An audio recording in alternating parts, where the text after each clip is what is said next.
अरे अरे देहाती शरीर है लड़की, हमसे ढेर मत बतियाओ। अरे देहाती शरीर है लड़की, हमसे ढेर मत बतियाओ। मारा भेग जापर हुआ घूम जे जो अपने बाप के बुलाओ।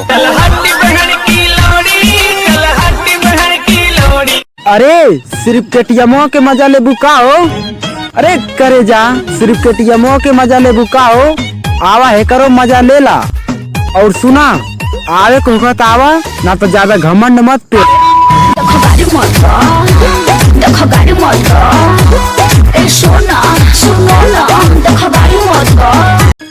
अरे अरे आजमगढ़ से ये करे जा, तोरे घरवा से तोखे टांग ले जाई।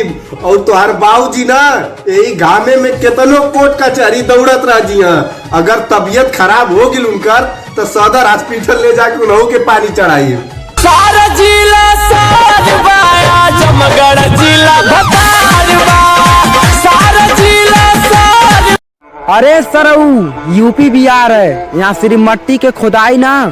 अरे सरऊ यूपी बिहार है, यहाँ सिर्फ मट्टी के खुदाई ना, गलत करे वालन के भी होला। इलाका अपन का, कानून अपन का, काट डालेगा।